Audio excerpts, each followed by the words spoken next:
అబ్రహాము ఈ విషయాన్ని నమ్మాడు. నమ్మటమే కాదు, దేవుడు చెప్పినటువంటి ప్రతి వాక్కును ఆయన నెరవేర్చాడు. విన్నాడు. అందుకనే అబ్రహాము విన్నాడు గనక మీరు వినాల్సిన అవసరం ఉంది అని అబ్రహాము వంశస్థులారా అని సంబోధన చేశాడు. మీరు మాట విన్నా వినకపోయినా నా సహోదరులే అని ముందు సహోదరులను సంబోధన చేశాడు. అబ్రహాము వంశస్థులారా, మీరు కూడా వినాల్సినటువంటి మాట. ఇంకా ఏమని చెప్పాడు? ఇంకొక మాట సంబోధన చేశాడు. ఏమని? దేవునికి భయపడు వారలారా. అంటే ఏంటి అర్థం? వీరు ఎవరైతే పౌలు బర్నబా ఉన్నారో, పరిశుద్ధాత్మను పొందినటువంటి పౌలు బర్నబా ఉన్నారో, వీరు బోధిస్తున్న బోధను కొంతమంది విశ్వసించారు, కొంతమంది అంగీకరించారు, కొంతమంది వారిని వెంబడిస్తూ ఉన్నారు. వారినే దేవుని యందు భయభక్తులు కలిగిన వారులారా అని సంబోధన చేశాడు. ఇప్పుడు అర్థమైందా ఎందుకు ఇన్ని పేర్లు పిలిచాడు, ఎన్ని సంబోధనలు జరిగినాయి? సహోదరులారా అంటే అక్కడున్న అన్యులేమి, యూదులేమి, అందరినీ సహోదరులారా అనే ఒకే భావంతో పిలిచాడు. అది అర్థమవుతుంది, ఏకత్వం అర్థమవుతుంది. తర్వాత అబ్రహాము వంశస్థులారా అని ప్రత్యేకించి పిలిచాడు. ఎందుకంటే అబ్రహాము దేవుని మాటను, వాక్కును విన్నాడు, మీరు వినాలి అని.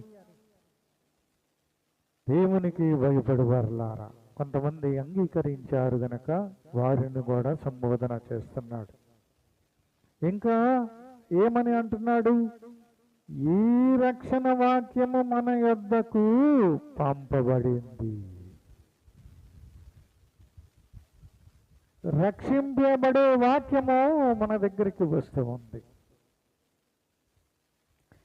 ఇంతకీ ఈ రక్షణ వాక్యము ఏంటి?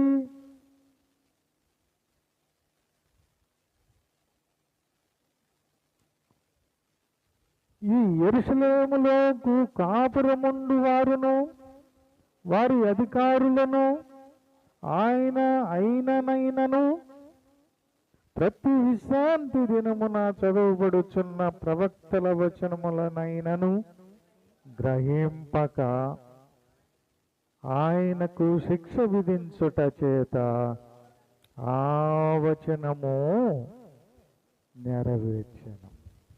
ఇది రక్షణ వాక్యం. రక్షణ వాక్యం.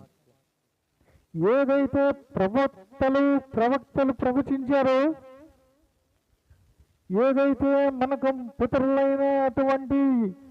పితరులైన వారికి ప్రవక్తలు బోధించారో, ఆ బోధ, ఆ ప్రవచనం నెరవేరింది అని చెప్తూ ఉన్నారు వీరు. ఖచ్చితంగా అక్కడ ఆ మాట అన్నాడు, విశ్రాంతి దినమందు చదవబడుతున్న వాక్యం, వచనములనైనను గ్రహింపక ఉన్నారు. మీరు ఏదైతే చదువుతూ ఉన్నారో,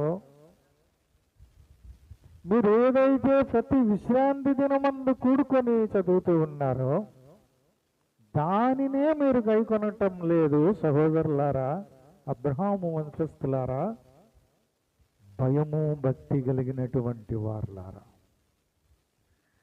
మీ దగ్గరికి రక్షణ వాక్యము వచ్చింది. ఇది అర్థం చేసుకోవాలి. ఆ రక్షణ వాక్యము ఏంటి అని అంటే,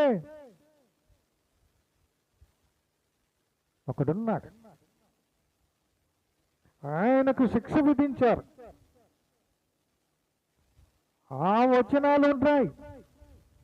ఎవరెవరు ప్రవచించారు? ప్రవక్తలంటే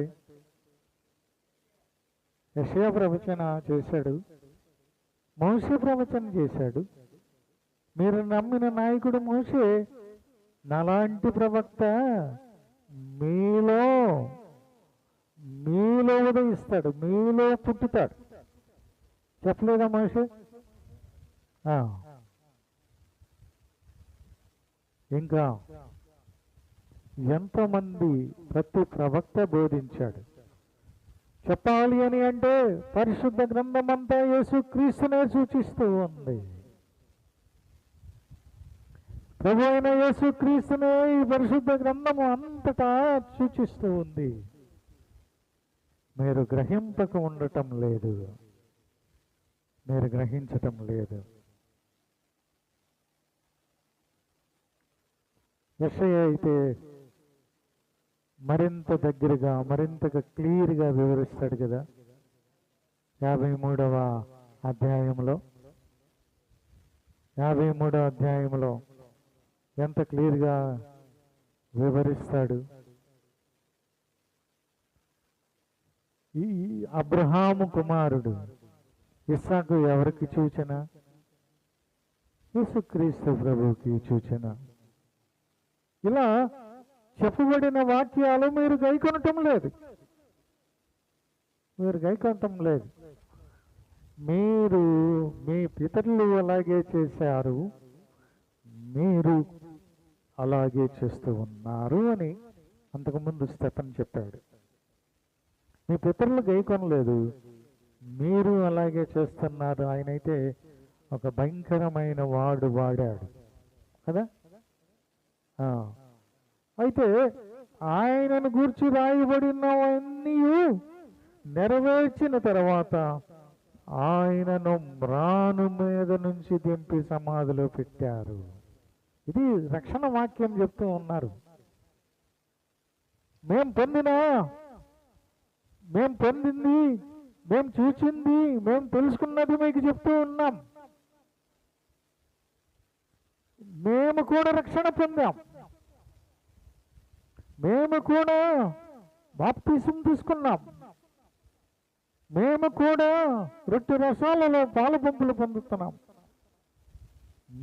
మా మీదకి పరిశుద్ధాత్ముడు వచ్చాడు.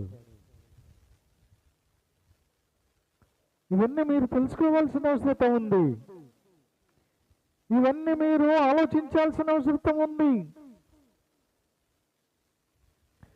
యేసుక్రీస్తు ప్రభువు నరుడు, ఆయన పాప భారమును మోసుకొని, అంటే ఈ మాటలు చెప్పింది ప్రవక్తలు, మీరు గ్రహించట్లేదు. ఆయనను సిలువ వేశారు, మ్రాను మీద వేలాడదీశారు, ఆ సిలువ మీదే ఆయనను చంపారు. అనేకుల పాప పరిహారార్థమై బలిగా అర్పించబడ్డ ఆయన గురించి సాక్ష్యమిస్తూ ఉన్నారు. ఇక్కడ ఎవరున్నారు? పౌలు విశ్రాంతి దినమందు సమాజ మందిరములో బోధిస్తూ ఉన్నాడు. అబ్రహాము వంశస్థులారా, మీరు తెలుసుకోవాలి, అబ్రహాము పూర్వం ఏం చేసేవాడో తెలుసా?